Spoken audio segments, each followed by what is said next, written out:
Hi friends, welcome back to my channel. ನಾನು ನಿಮ್ಮ ಪವಿತ್ರ. ಇವತ್ತೊಂದು ಸೂಪರ್ ಆದಂಥ ಹೇರ್ ಆಯಿಲು ಮನೇಲಿ ಹೇಗೆ ಮಾಡ್ಕೊಳ್ಳೋದು ಅಂತ ತೋರಿಸ್ತಾ ಇದ್ದೀನಿ. ಕೂದಲು ಹೇರ್ ಫಾಲ್ ಆಗ್ತಾಯಿದೆ ಮತ್ತು ಡ್ಯಾಂಡ್ರಫ್ ಸಮಸ್ಯೆ ಜಾಸ್ತಿ ಆಗ್ತಿದೆ ಅನ್ನೋರಿಗೆ ನಾವು ಮನೆಯಲ್ಲೇ ಸಿಂಪಲ್ಲಾಗಿ ಈ ಹೇರ್ ಆಯಿಲ್ನ ಮಾಡಿಕೊಂಡು ಹಚ್ಕೊಂಡ್ರೆ ಕಡಿಮೆ ಆಗುತ್ತೆ. ಬನ್ನಿ ಇದನ್ನು ಹೇಗೆ ಮಾಡೋದು ಅಂತ ತೋರಿಸ್ತಾ ಇದ್ದೀನಿ. ನಾವು ಮನೆಯಲ್ಲೇ ಇರುವಂತಹ ಪದಾರ್ಥಗಳನ್ನ ಬಳಸ್ಕೊಂಡು 4 ಈರುಳ್ಳಿ ಮತ್ತು ಮೆಂತ್ಯ, ಬೆಟ್ಟದ ನೆಲ್ಲಿಕಾಯಿ ಮತ್ತು ಒಂದು ಕಟ್ಟಷ್ಟು ಕರಿಬೇವಿನ ಸೊಪ್ಪು ಮತ್ತು ಬಿಳಿ ದಾಸವಾಳ ಮತ್ತು ಕೆಂಪು ದಾಸವಾಳ, ನಿಮ್ಗೆ ಯಾವ ದಾಸವಾಳ ಹೂ ಸಿಗುತ್ತೋ ಅದನ್ನು ಹಾಕ್ಕೊಳ್ಳಿ.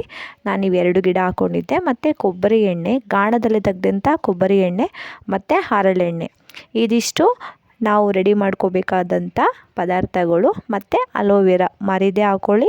ಅಲೋವೆರಾ ಇದೇ ಮುಖ್ಯವಾದ ಪದಾರ್ಥ. ಮೊದಲಿಗೆ ನಾವು ಇದನ್ನೆಲ್ಲ ತಯಾರು ಮಾಡ್ಕೋಬೇಕು. ಬೆಟ್ಟದ ನೆಲ್ಲಿಕಾಯಿ ಇದೆಯಲ್ಲ, ಇದನ್ನು ಸ್ವಲ್ಪ ನೀಟಾಗಿ ವಾಶ್ ಮಾಡಿ ಮತ್ತು ಒಂದು ಬಟ್ಟೆಲಿ ಒರೆಸಿ ಅದನ್ನು ತೇವ ಇಲ್ಲದೆ ಇರೋ ಹಾಗೆ ಸ್ವಲ್ಪ ತುರಿದಿಟ್ಕೋಬೇಕು. ಮತ್ತು ಕರಿಬೇವು ಸೊಪ್ಪು ಬಿಡಿಸ್ಕೊಳ್ಳೋಣ.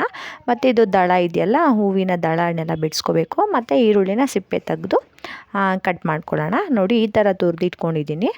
ಮತ್ತು ಅಲೋವೆರಾನು ಅಷ್ಟೇ ಸ್ವಲ್ಪ ದಪ್ಪ ದಪ್ಪ ಕ್ಯೂಬ್ಸ್ ಥರ ಕಟ್ ಮಾಡ್ಕೊಳ್ಳೋಣ. ಈರುಳ್ಳಿ ಕೂಡ ಸಣ್ಣದಾಗಿ ಕಟ್ ಮಾಡ್ಕೋಬೇಕು. ಮತ್ತು ಇದು ನಾನು ಬಿಡಿಸ್ಕೊಂಡಿದ್ದೀನಿ ನೋಡಿ. ಸ್ವಲ್ಪ ಹಾಗೆ ಇದೆಲ್ಲ ಇದು ಬರುತ್ತಲ್ಲ, ಗ್ರೀನ್ದೆಲ್ಲ ಬರುತ್ತಲ್ಲ, ಅದು ತೆಗಿಬೇಕು. ಜಸ್ಟ್ ದಳ ಇದ್ದರೆ ಸಾಕು. ದಾಸವಾಳದ ಎಲೆ ಬರುತ್ತಲ್ಲ, ಅದಿದ್ರೆ ಸಾಕು. ಮೊದಲಿಗೆ ಒಂದು ಪಾತ್ರೆನ ಇಟ್ಕೋತಾ ಇದ್ದೀನಿ. ಸ್ವಲ್ಪನೂ ನೀರು ಇರಬಾರ್ದು. ಅದನ್ನ ಸ್ವಲ್ಪ ಕಾಯಕ್ಕೆ ಇಟ್ಕೊಳ್ಳೋಣ. ಇದಕ್ಕೆ ನಾನು ಕೊಬ್ಬರಿ ಎಣ್ಣೆ ಹಾಕ್ಕೋತಾ ಇದ್ದೀನಿ. ಆದಷ್ಟು ಕೊಬ್ಬರಿ ಎಣ್ಣೆ ಗಾಣದಲ್ಲಿ ತಗೊಳ್ಳಿ. ಅದು ನ್ಯಾಚುರಲ್ ಆಗಿರುತ್ತೆ ಮತ್ತು ಪ್ಯೂರ್ ಆಗಿರುತ್ತೆ. ಕೊಬ್ಬರಿ ಬಿಡಿಸ್ಕೊಂಡ್ರೆ ಅದು ನಾವು ಅಡುಗೆಗೂ ಬಳಸ್ಬೋದು ಮತ್ತು ನಮ್ಮ ಕೂದಲಿಗೂ ಕೂಡ ಅಪ್ಲೈ ಮಾಡ್ಬೋದು. ಇದಕ್ಕೆ ಸ್ವಲ್ಪ ಹರಳೆಣ್ಣೆ ಹಾಕ್ಕೋತಾ ಇದ್ದೀನಿ.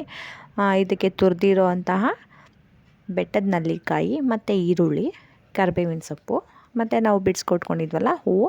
ಇಲ್ಲಿ ನಾನು ಕ್ವಾಂಟಿಟಿ ಬಗ್ಗೆ ಹೇಳಿಲ್ಲ ನಿಮಗೆ. ನೀವು ಎಷ್ಟು ಎಣ್ಣೆ ತಗೋತೀರೋ ಆ ಕ್ವಾಂಟಿಟಿ ಮೇಲೆ ಈ ಎಲ್ಲ ಪದಾರ್ಥಗಳನ್ನು ಹಾಕ್ಕೋಬೇಕು. ಗಾಣದಲ್ಲಿ ತೆಗೆದಂಥ ಎಣ್ಣೆ ಇಲ್ಲ ಅಂದರೆ ಪ್ಯಾರಾಚೂಟ್ ಬೆಸ್ಟ್, ಅದು ಆಯಿಲ್ ಚೆನ್ನಾಗಿದೆ, ಅದನ್ನು ಹಾಕ್ಕೊಳ್ಳಿ. ಇದೆಲ್ಲನೂ ಹಾಕ್ಕೊಂಡು ನೋಡಿ ನೊರೆ ಬರುತ್ತೆ. ಸಣ್ಣ ಉರಿಯಲ್ಲೇ, ಆದಷ್ಟು ಸಣ್ಣ ಉರಿಯಲ್ಲೇ ನಿಧಾನವಾಗಿ ಬೇಯಿಸಬೇಕು. ಅದು ಎಲ್ಲ ರಸ ಬಿಡೋವರೆಗೂ ನಿಧಾನವಾಗಿ ಬೇಯಿಸ್ಕೋಬೇಕು. ಮನೆಯಲ್ಲಿರೋಂತಹ ತಾಯಿಗಳು, ನಿಮಗೆ ಅಂತ ಸ್ವಲ್ಪ ಟೈಮ್ ಕೊಡಿ. ನಿಮ್ಮ ಹೇರ್ನ ಸ್ವಲ್ಪ ಕೇರ್ ಮಾಡಿ, ನಿಮ್ಮ ಫೇಸ್ನ ಕೇರ್ ಮಾಡಿ. ಅದೇ ರೀತಿ ಸ್ವಲ್ಪ ನಮಗೆ ಅಂತ ಟೈಮ್ ಬೇಕು. ಹಾಗೆ ಇದೊಂದು ಎಣ್ಣೆನ ತಯಾರು ಮಾಡಿಟ್ಕೊಂಡು ನಮ್ಮ ಸೊಪ್ಪಾದ ಕೂದಲು ಬೆಳೆಯೋಕ್ಕೆ ಅನುಕೂಲ ಆಗುತ್ತೆ ಈ ಎಣ್ಣೆ ಮಾಡಿಟ್ಕೊಂಡ್ರೆ. ಆದಷ್ಟು ಹೌಸ್ ವೈಫ್ಗಳು, ಸೊ ನಮ್ಮನ್ನು ನಾವು ಫಸ್ಟು ಕೇರ್ ಮಾಡಬೇಕು. ಮನೆಯವ್ರನ್ನೆಲ್ಲ ಕೇರ್ ಮಾಡ್ತೀವಿ, ಸೊ ನಮ್ಮನ್ನೇ ಮರೆತುಬಿಡ್ತೀವಿ ನಾವು ಕೇರ್ ಮಾಡೋದು. ನೋಡಿ ಇಷ್ಟು ಸಣ್ಣ ಉರಿಯಲ್ಲಿ ಇದನ್ನು ಚೆನ್ನಾಗಿ ಬೇಯಿಸಿದಾಗ ಅದು ಕಲರ್ ಕೂಡ ಚೇಂಜ್ ಆಗುತ್ತೆ. ಯಾವುದೇ ಹೋಮ್ ರೆಮಿಡಿ ಆಗಿರಲಿ ಮತ್ತು ಹೊರಗಡೆಯಿಂದ ತರೋವಂಥ ಎಣ್ಣೆ ಆಗಿರಲಿ, 1 ತಿಂಗಳಾದರೂ ನಾವು ಕಂಟಿನ್ಯೂಸ್ ಆಗಿ ಅದನ್ನು ಹಚ್ಚಬೇಕು. 1 ದಿನ 2 ದಿನ ಹಚ್ಚಿ ಏನು ರಿಸಲ್ಟ್ ಬರ್ತಾ ಇಲ್ಲ ಅಂದರೆ ಅದು ನಮಗೆ ರಿಸಲ್ಟ್ ಸಿಗೋದು ಇಲ್ಲ.